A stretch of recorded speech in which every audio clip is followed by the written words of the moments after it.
자, 여러분 안녕하십니까? 오늘 또 일본의 소식을 알아보는 시간이 되었습니다.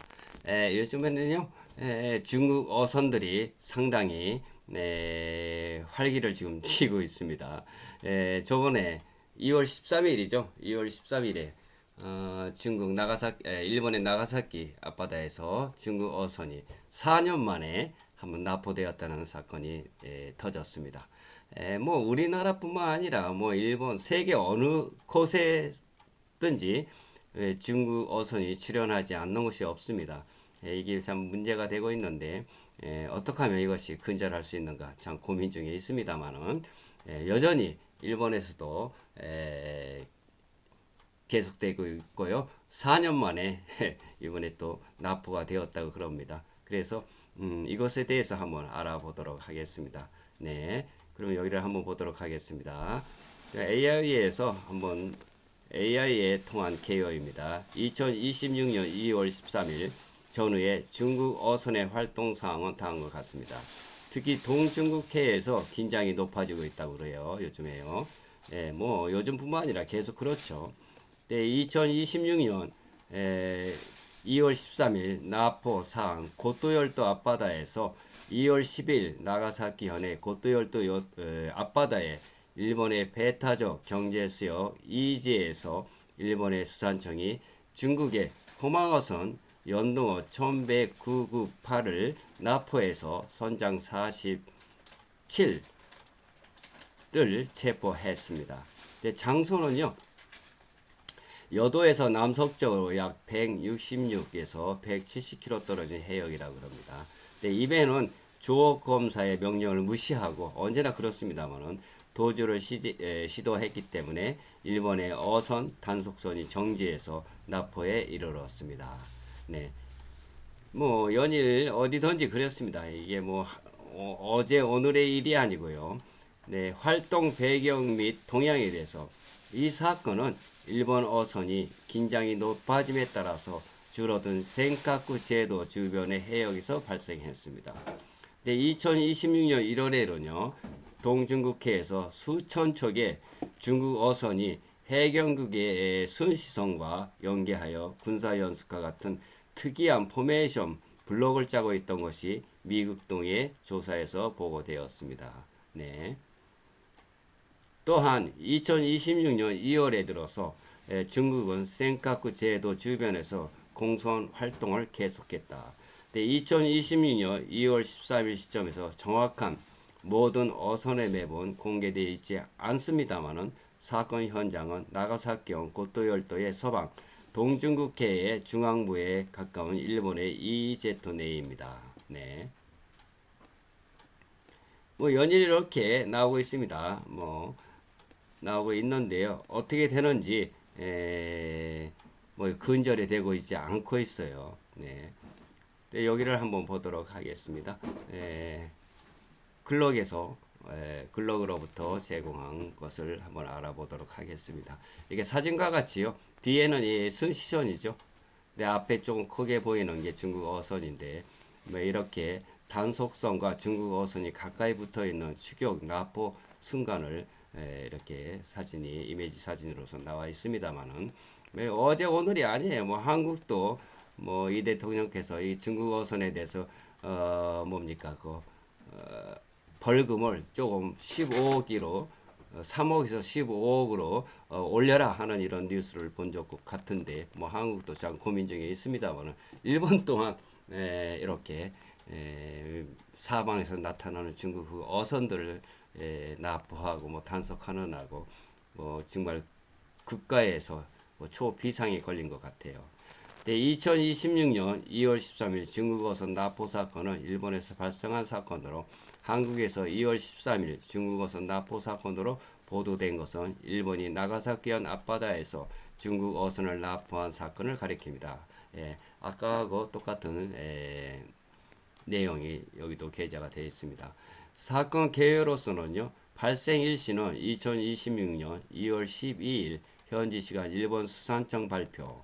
또 장소는 일본 규슈 나가사키현 고토시 메시마 등대 남서쪽에 165에서 170km 떨어진 일본 배타적인 경제 수요 EEZ 내에서 일어났습니다. 또 내용으로서는 일본 수산청이 단속선 하코마루 등이 중국 어선, 고등어, 정갱이 조업 선박을 발견하고 정지명령, 승선, 검사 요구를 했으나 중국 어선이 이를 무시하고 도주를 시도했다. 추격 끝에 어선을 납포하고요. 47세 중국인 선장을 현행범으로 체포. 탑승자는 선장을 포함해서 11명이었다고 합니다. 모두 중국 국적으로 추정이 된다라고 했습니다. 혐의로서는 일본 EEZ 내 불법 조업 의심, 플러스 정지명령 불응 등 도주, 어업주권법 위반 등으로 일본법상 최대 3년 또는 3천만 엔 벌금이 가능하다. 특히 사항으로서는 일본 수산청이 2022년 이후 4년 만에 중국 어선을 납포한 사례이며 2026년도로 외국 어선 첫 납포 사례이다. 4년 만에 납포가 됐다고 그래요. 그러니까 2026년이니까 2022년에 한번 납포가 되고 4년 만에 올해 2026년 2월 13일 납포가 되었습니다. 네. 이래서요. 뭐 연일 나오는데 근데 이 중국 선장은 하루 만에 석방이 됐다 그럽니다. 근데 중국 정부에서 담보금을 제시한다 뭐 이런 얘기를 해서 그걸로 해서 근데 배는 그 억류하고요. 사람인 선장은 석방했다고 그럽니다. 선장은 후속 조치로서 선장은 납포 당일에 체포되었으나 중국 측이 담보금 납부 약속을 해서 서류를 제출한 후에 하루 만에 석방된 것으로 보도된다. 교도통신입니다. 어선은 중고물로 억류 중입니다. 양극 반응으로 배경 일본 측의 기아라 미노루 관방장관은 불법 조업 방지를 위해 앞으로도 엄정하게 대응한다고 밝힘. 수산청은 불법 조업 및 EEZ 침범으로 보고 수사 중이다라고 나와 있습니다만은 뭐 연일 조금 날씨가 풀렸죠. 조금 날씨가 풀리다 보니까 뭐 이 양반들이 그 더욱더 활개를 치고 다닐 것으로 추정이 돼요. 왜냐하면 아무래도 겨울보다는 날씨가 조금 따뜻해지니까 불법 어선들이 상당히 많아질 것으로 보이고 있습니다. 물론 한국도 똑같이 많아질 것으로 생각합니다만은 참 해양 경찰, 한국이나 일본의 해양 경찰들은 상당히 좀 어려운 일을 해야 될 것으로 지정이 되고 있고요. 네. 오늘 어제 일뿐만 아니죠. 이 양반들이 항상 그렇게 뭐 세계 어느 나라가 됐든 뭐 원양어업이 됐든 뭐 근해에서 그 어업을 하든지 뭐 어느 나라든지 이렇게 나가가지고 그 나라별로 그 괴롭힘을 뭐라 합니까 많이 당하고 있으며 이것을 단속하는 데에는 참 예를 들어서 나쁘게 얘기한다면 도둑질 하는 사람을 체포하고 경계하려면 수사팀이 뭐 10명 정도 있어야 되죠. 그러니까 예를 들어서 그렇다 보니까 너무나도 노력하고 피눈물 나는 경계 태세라고 보고 있고요. 그럼 또 여기를 한번 보겠습니다. NHK 뉴스 수산청 나가사키 앞바다 체포 중국 어선 선장을 담보금 서면. 수산청은 어선을 납포한 후에 선장을 어업주권법 위반 혐의로 그 자리에서 체포했다. 이 선장과 관련해서 수산청은 중국 측에서 담보금 지불을 보증하는 대신에 석방했다고 했습니다. 아까도 마치 이야기를 했듯이 똑같이 NHK에서도 보도되었습니다. 또 우리 한국의 동아일보에서는 중일 갈등이 더 커지나 일본 중국 어선 납포 선장 체포로서 일본이 규슈 나가사키현 앞바다에 불법 조업에 의심되는 중국 어선을 납포했고 교도통신이 13일 보도했다. 이에 대해 중국 외교부 측은 뭐 여러 가지 얘기를 하고 있습니다. 뭐 석방하는 이런 뜻이겠죠. 그러나 연합뉴스도 똑같이 중일 갈등이 더 고조되고 일본 4년 만에 중국 어선 납포 선장을 체포. 이는 일본 수산청이 2022년 중국 어선을 납포한 첫 사례이며 수산청의 올해 첫 외국 어선 납포라고 교토통신이 전했다. 이제 아까 말씀드린 것과 똑같은 내용이 나오고 있습니다만은 뭐 하루 이틀이 아니고 뭐 이렇게 되다 보니까 뭡니까 어느 나라가 됐든지 간에 이런 것이 많이 포함이 됐다 그러나요? 그러니까 참 나라별로 얘기하면 참 어려울 것 같아요. 이게 뭐 천척, 이천척 정도, 뭐 이천척, 삼천척이 뭐 이렇게 척수가 뭐 한 척이나 두 척 뭐 그런 레벨이 아니고 삼척이니 뭐 천척이니 이렇게 올려 나오다 보면은 이걸 이렇게 근절하는데 상당히 피눈물 나는 고생을 해야 될 것으로 생각이 들어요. 그렇죠. 뭐 바다가 뭐 일반 개인의 집처럼 뭐 이렇게 좁거나 정원이 있고 집이 있는 게 아니고 바다는 뭐 수평선 넘어 보이지 않는 곳에 커다란 넓은 범위이다 보니까 이것을 해결하고 지키는 데에는 물론 그것을 식별에는 지금에는 무슨 큰 자판 코스트나 예를 들어서 뭐 코리안 코스트나 뭐 해양 경찰에는 무슨 무정 뭐랍니까 이 레이더 같은 것도 장착이 돼 있으리라 생각합니다만은 그런 레이더에 잡히지 않는 것도 있지 않습니까? 이 넓은 바다에서 이것을 전부 밝혀내고 수사하는 것은 정말 너무너무 힘든 작업이라고 생각이 들어요. 이게 뭐 범위가 좁아야 어떻게 해먹지. 아무리 레이더가 있다 하더라도 이것을 전부 잡는 것은 참 너무나도 힘이 들 것 같고요.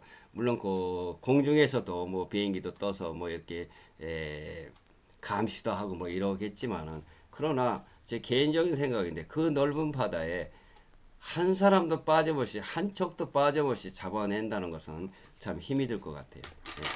그런데 이거로 인해서 또한 중국 어선을 납하고 이렇게 되면은 지금 중일 갈등이 참 좋지 않고 항상 뭐랄까 뭐 도마의 생선처럼 비리비리 하고 있습니다만은 그것으로 인해서 이 어선 납포 사건 전에서부터도 중일 갈등이 뭐 타이완 그러니까 일본 수상의 타이완의 발언으로 인해서 이런 것이 히토류까지 뭐 제재하고 뭐 일본에서 중국으로 수출하는 술이나 뭐 이런 냉동 식품이나 이런 것들도 뭐 제재 그러니까 관세를 지연시키고 일부러 하는 것 같아요. 그래가지고 그러니까 중국으로 수출 못하게 하는 거나 뭐 거의 같지 않을까라고 저 개인적으로 생각합니다만은 이런 것들로 인해서 계속 타이완의 유사시에 관여한다 뭐 이런 식으로 발언했기 때문에 거기서부터 시작돼 가지고 쭉 히토류가 뭐 제재되거나 생선이 수출 제한하거나 뭐 이래 또 어선들이 납포되거나 이게 연일 중일 갈등이 고조되고 있는데요. 이것으로 인해서 일본에서는 참 어려운 정치 국면을 해 나가야 한다라고 이렇게 생각이 들고요. 물론 저번에 다카이시 수상이 일본 국민들의 많은 지지를 얻어 가지고 뭐 역사상 전례 없는 큰 전폭적인 지지를 받아 가지고 당선이 돼 있지만은 그러나 외교라는 거는 일본 내국만 아니라 이름 그대로 상대방 나라하고 외교를 해야 되는데 서로가 사이가 좋지 않게 되면은 거기에서 뭐 경제 제재라든가 또한 그 갈등이 상당히 고조되리라고 생각해요. 그러면 뭐 일본에 여행 오는 중국 사람이나 또 중국으로 여행 가는 일본 사람이나 뭐 여기에서 중국으로 여행 가는 사람은 아무래도 적겠습니다만 아무튼 중국에서 일본으로 오는 관광이 더 많죠. 그런데 이 서로 간의 갈등 문제로 인해서 이런 것이 언제 조용하게 될런지는 아직 더 지켜봐야 되겠습니다. 네, 그래서 이번에는 2월 13일 나가사키현 앞바다에서 중국 어선 납포 사건에 대해서 한번 알아보았습니다. 자, 그럼 여러분 다음 시간까지 안녕히 계세요. 사요나라.